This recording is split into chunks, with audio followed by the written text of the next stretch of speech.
Hello, my name is Jessica Giles and I'm the founder of Chic Money. I'm really excited today to be talking to you about a common theme and pattern that I'm seeing emerging daily in business, both online and in person. And essentially what I'm encouraging you to do is to benchmark your own business. So often I'm seeing questions popping up in Facebook groups and in my inbox and everywhere around how much should I be spending on wages? What percentage of my expenses should be allocated to advertising? How much should I be paying in rent on my premises? And lots of questions around validating your individual expenses and business situation. Now, my answer largely to this question is to mind your own business. And I know it sounds a little bit crazy, but stay in your own lane, stay focused on your own business and dull out the noise of everything that is happening around you.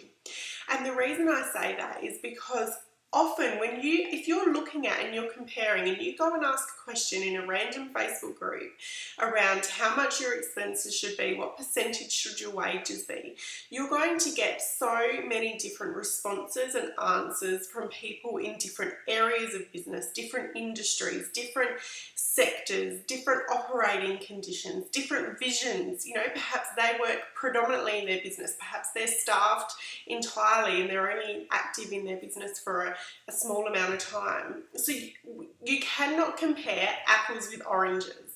Okay, so what is a much more beneficial way to go about it is to benchmark your own business.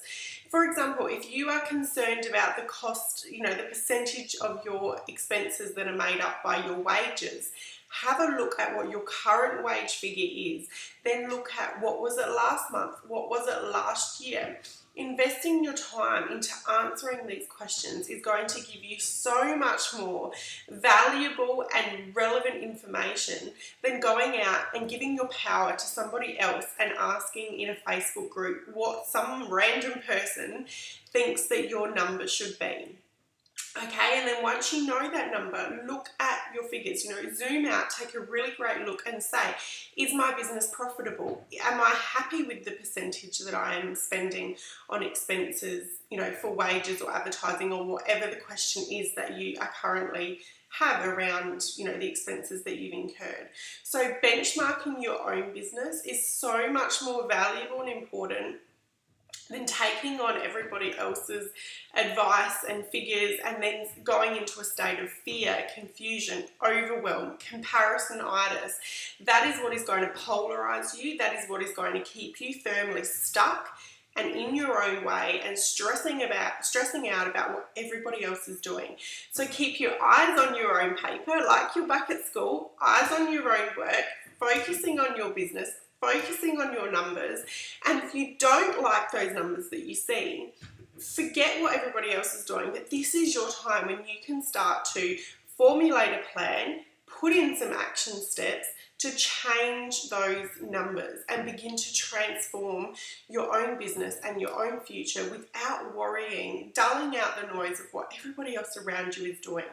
Because to be perfectly honest, nobody is going to come into a Facebook group and tell you, well, this is my number, but I'm about to go bankrupt. Or this is my number, but I'm funded entirely by external sources. Or, people are going to give you the information that makes themselves look better, generally speaking. Okay, so nobody's going to come into a Facebook group and give you the entire picture because that's just not feasible. But not only that, you're getting an insight, you're getting a glimpse, and whether that information is even correct, accurate, true, whether they even know what their number is, for one. So keep your eyes on your own work, be focused on your own business and look to gain support from a financial coach or from a mentor or, whatever it is that you're needing support around. Have in place your own financial success team instead of putting that responsibility and onus onto somebody else and giving away your power to them. I want to encourage you to increase your own financial power, your own empowerment and your own equipped with skills to support yourself and to move yourself forward. So please don't give that power away. It is so precious. So if there's a number that you're not, that you're questioning, do those tasks today. Look at what is the current number, What was it last month? What was it last year? How are you feeling about that number? And are you profitable at that number? And from there, that clarity and that direction is going to give you so much that you can apply and begin to transform today without giving away your power to anybody. And for me, that is so very important. So I hope you have a brilliant week, and I'll look forward to talking to you again very, very soon. Bye for now.